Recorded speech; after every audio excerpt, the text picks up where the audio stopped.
Hola, soy Ana Muñozo, diseñadora de vestuario, y les invito a dar un paseo por mi ciudad y a charlar de mi pasión, el diseño de vestuario.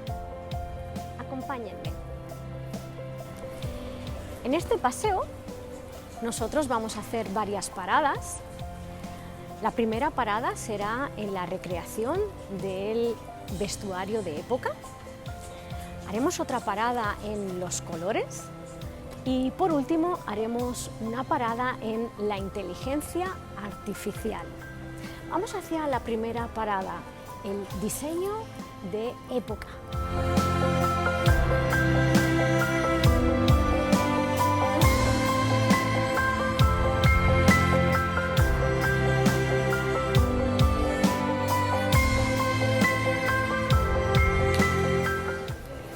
Actualmente, la mayoría de las personas saben cómo es un traje del siglo XVIII o cómo es la indumentaria del Antiguo Egipto sin necesidad de estudiar historia o ir a una biblioteca.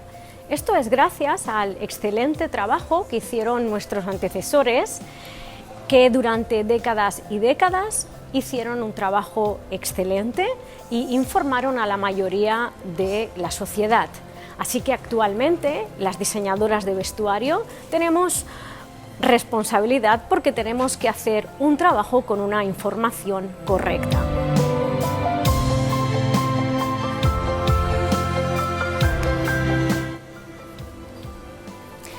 Los diseñadores de vestuario no copiamos, porque hacemos un trabajo de recreación, no de documentación. Entonces, como la propia palabra dice, es una recreación, es volver a crear, volver a diseñar. ¿Cómo trabajo yo? Bien, busco información y en archivos, museos, me rodeo de material fotográfico y también de esencias, de sonidos, de música, todo de esa época. ¿Para qué?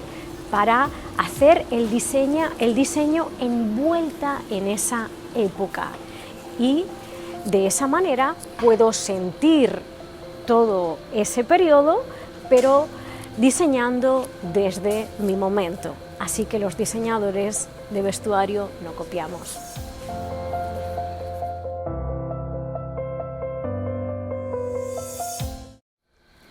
La sociedad actual sí que influye. Vamos a poner un ejemplo.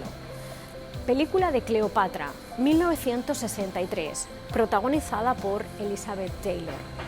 En los años 50, el canon de belleza que se llevaba para las mujeres eran unas mujeres curvilíneas. Si nosotros lo comparamos con la documentación del Antiguo Egipto, podemos ver que los cánones de belleza eran diferentes, así que a la pregunta de si la sociedad influye en la recreación, absolutamente sí. La próxima parada es colores. Es un tema que me apasiona y es muy importante en una recreación, y creo que se merecería un paseo en específico solo para colores. Pero en este paseo vamos a hacer solamente una parada.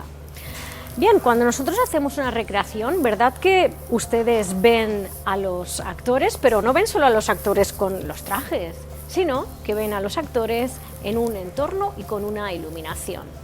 Por eso es importante que los diseñadores de vestuario seamos fieles al color que se llevaba en la época, pero dentro de ese color vamos a jugar con una tonalidad y vamos a elegir el tono que nos funcione mejor con los decorados y la iluminación, porque tenemos que hacer un trabajo en equipo con el director de arte y el director de fotografía. Nuestra próxima parada, que se aproxima ya más al presente, tenemos el cine y la moda. El cine y la moda se influyen mutuamente y tienen una relación simbiótica. Vamos a ver la influencia del cine en la moda. El primer punto es iconos de estilo. Tenemos a las estrellas de cine que marcan tendencias con sus personajes y en las alfombras rojas. Punto número 2. Tendencias contemporáneas. A través de las series y películas, muchas personas les gusta la prenda que lleva un personaje en específico y crean una gran demanda en la moda.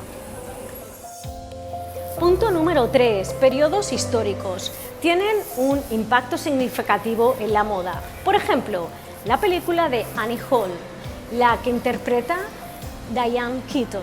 Podemos ver que el personaje lleva un vestuario andrógino y ha marcado tendencias hasta nuestros días de hoy.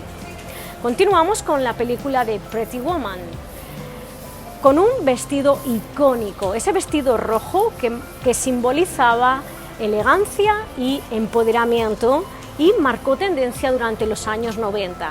También en esa misma película tenemos un vestido marrón de lunares blancos que ha marcado tendencia en diversos veranos. Vamos a ir a 1942, a la película de Rebeca. La película de Rebeca, el personaje tuvo tanta influencia en la sociedad española que cambiamos el nombre de la chaqueta que llevaba el personaje por el nombre de Rebeca. Así que actualmente todas las mujeres en España tenemos una Rebeca en nuestro armario. Influencia de la moda en el cine. Punto número 1. Colaboraciones de diseñadores de moda. Película El quinto elemento. Diseñador Jean-Paul Gaultier. Un vestuario exquisito. Punto número 2. La caracterización de los personajes. La forma en la que se visten los personajes es crucial para poder ver el contexto, su estatus social y la época. Podemos profundizar y podemos entender y comprender mucho mejor la parte de la historia de ese personaje. Punto número 3. La atmósfera y la ambientación. La ropa y los accesorios pueden crear una atmósfera y un tono en una escena o en toda la película. Punto número 4. Narrativa visual. La forma en que se visten los personajes puede simbolizar una evolución o un cambio en la trama. Punto número 5. La inmersión histórica. La moda auténtica de esa época ayuda a los espectadores a sumergirse mejor en la historia. Y estamos en nuestra última parada. La inteligencia artificial, una herramienta con la que podremos trabajar, pero la última decisión es nuestra. Punto número 1. Recopilación y búsqueda de inspiración. Todo ese tiempo que nosotros estamos buscando en archivos y en museos y en Internet, nos lo hace la inteligencia artificial y ahorramos tiempo. Punto número 2. Generación de diseños. Nos puede proporcionar diferentes ideas de diseños y podemos utilizarlo como un punto de partida. Punto número 3. Simulación y visualización. Nos puede generar una visión de cómo es nuestro diseño con las características que nosotros queremos. Por ejemplo, con una persona que mide 1,90 o pesa 80 kilos. Y de esa manera ahorramos coste y ahorramos tiempo, porque podemos ver cómo queda nuestro diseño con esas características. Punto número 4. Sostenibilidad. Nos puede ayudar a elegir la técnica, el tejido y el material para ser lo más sostenible posible con el medio ambiente. Tejidos inteligentes. Tenemos desde 1998 y, por ejemplo, tenemos tejidos que incorporan fibra óptica o LEDs y podemos programar. También en la actualidad se están desarrollando muchísimo y tenemos tejidos que podemos cambiar de forma, de volumen, de textura y de color a través de estímulos como el calor, la humedad y la luz. Los tejidos inteligentes tienen un gran potencial para revolucionar diversas industrias, desde la moda, el entretenimiento, el deporte, hasta la atención médica. Están en constante evolución con avances tecnológicos. Algunos pueden tener hilos luminosos o LEDs integrados para crear prendas con iluminación incorporada. Otros incorporan sensores biométricos para medir parámetros como el ritmo cardíaco, la temperatura corporal. También pueden estar equipados con sensores que detectan cambios en el entorno y pueden cambiar de color. Este año pudimos ver en una pasarela de moda cómo creaban un vestido con un spray sobre el cuerpo desnudo de una modelo. Estos son algunos ejemplos de los muchos tejidos que tenemos a día de hoy. Este paseo ha llegado a su fin. Espero que hayan aprendido algo y se hayan entretenido. Les doy las gracias por regalarme su tiempo y nos vemos en nuestro próximo paseo. Hasta pronto.